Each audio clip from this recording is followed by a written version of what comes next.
Hello everybody, welcome back. Part 3, we are going to be working on the superstructure. So for the outside, we're going to have like a little, like, outer hang, kinda.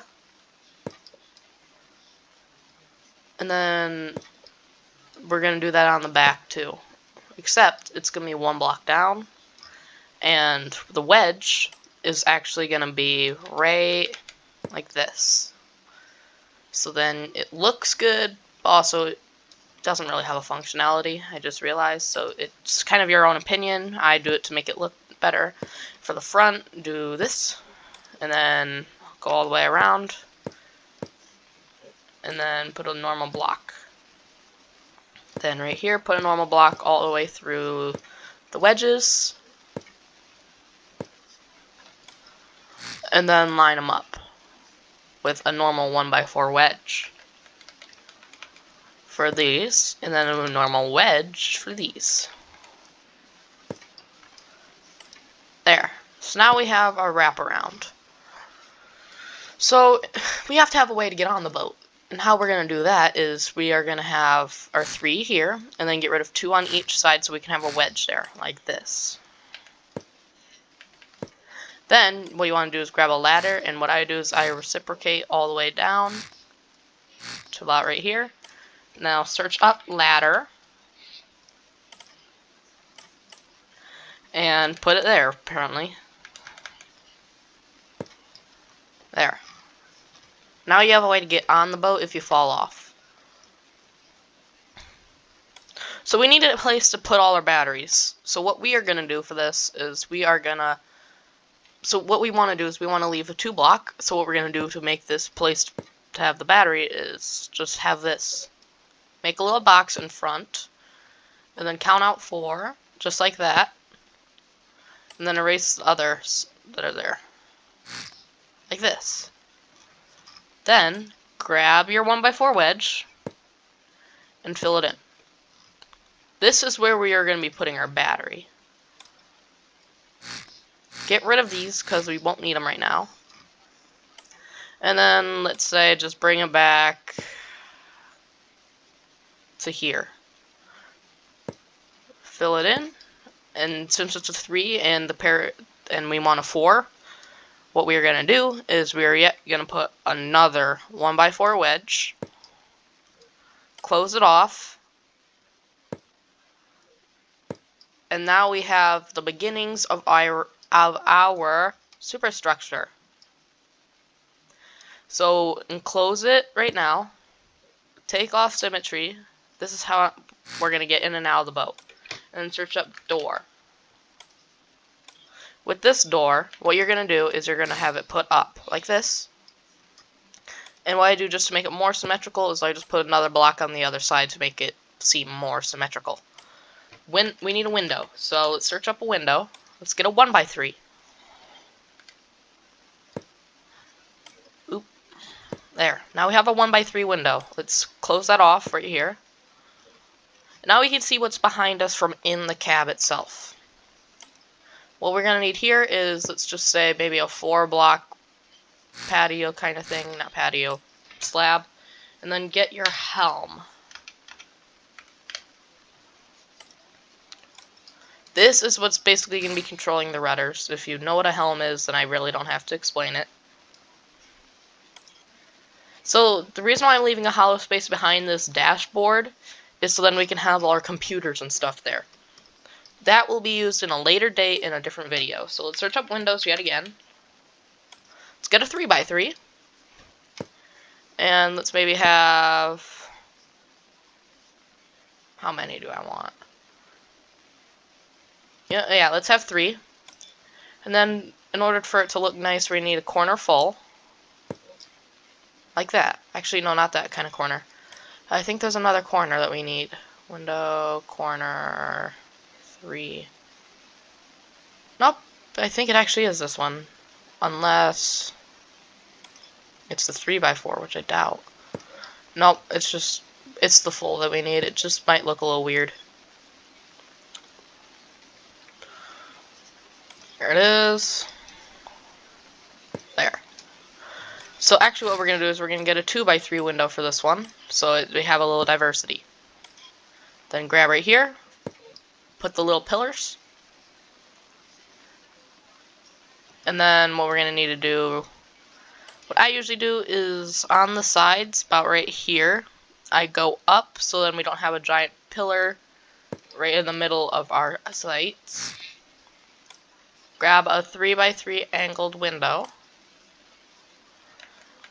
and then place it up. Get a 1x3 slope this time. Where's that? 1x3x3. And then there. Now, here, let's go to that. You have the window for your boat. You can see out and you can see in.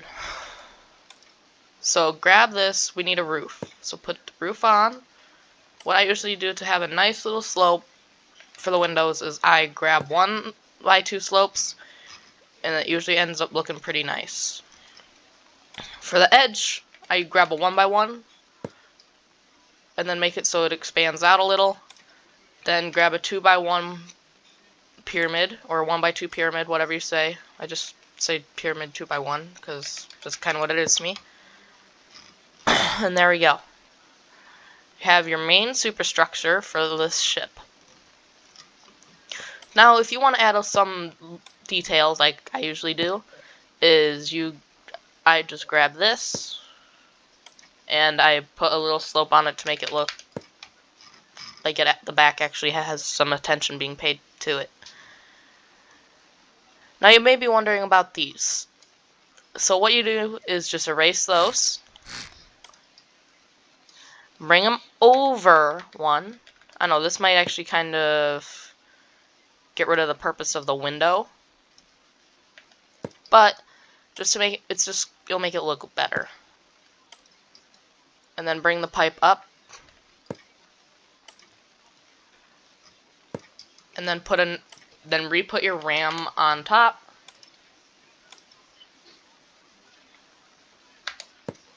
There. Now it's more against the wall. Let's put it in the water, see how it floats.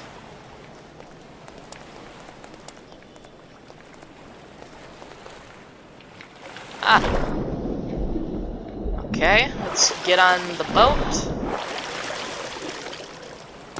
Ladder works perfectly. Alright, let's get in and let's see. How does this... Oh, actually, you can still see out the back a lot, actually. And then let's grab in here. Yeah, that doesn't look bad at all. Alright, now for the custom fuel tank that I told you we'd be doing. So what you're going to do is you're going to get rid of the large fuel tank and the battery.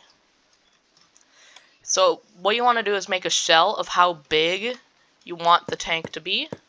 Right here I'm going to put a port, so then it has access to the fuel. Grab your normal block and continue with the shell. Yet again, try to maintain a 2-block space so if needed your character can make repairs. And then just build up to the size you want. We're actually going to have a pretty small tank. Alright, so now we have our tank done. We just need to have our spawner, the fluid spawner. Put that right here. Make sure this little bubble part is facing on the inside, so then it doesn't fill the rest of the boat and only leave this with the pocket. Now you need a meter to measure the fuel. Get the liquid meter, not the gas meter. There. Now we have the liquid meter. The meter will keep a constant eye on how much fuel we have, and if you use a microcontroller, it can tell how much longer you have. There. Now let's go to the selection plane and let's see. I think it looks pretty well. So, yeah, it actually looks good. We need a generator to maintain electricity, though. So, what we are going to do is we are actually going to grab this, get the T-piece, and then grab a generator. For this, we only need a small generator. Don't grab a large one. And now this should actually maintain electricity for the whole thing. Now, let's actually put this to use. So let's get a battery.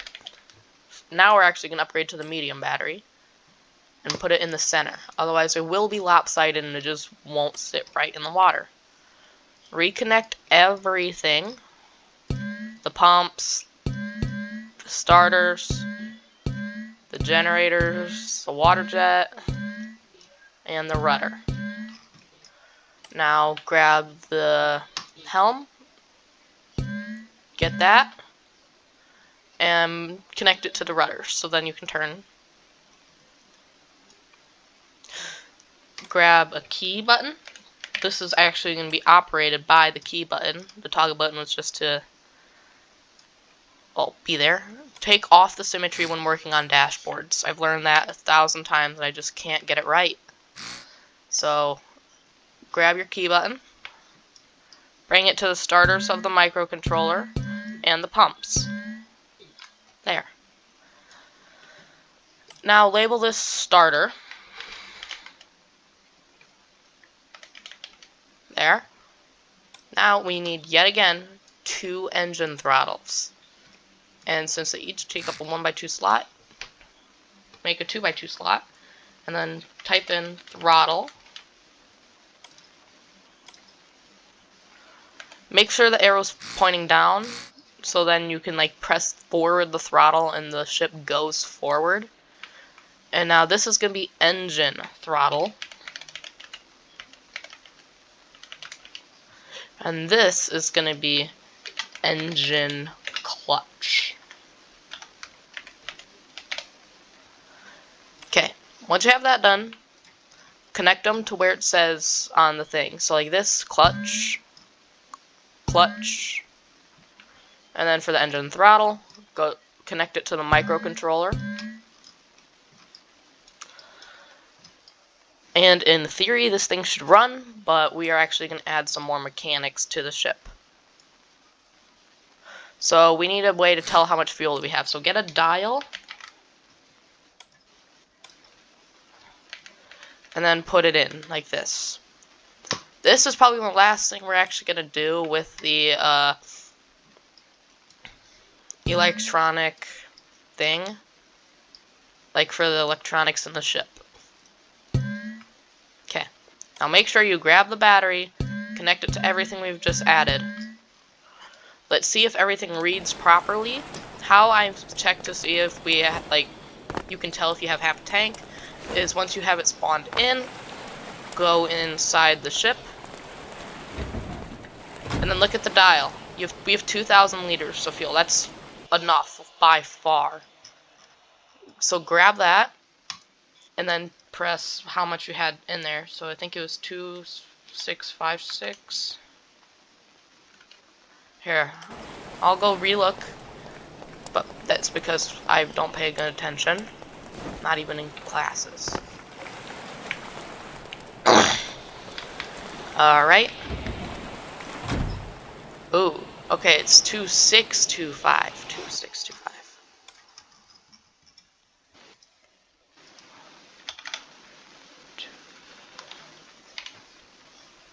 There. Now it should read.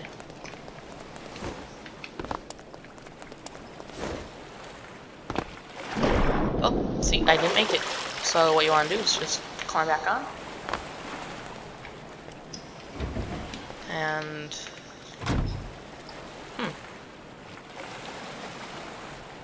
Oh, I know what I did wrong.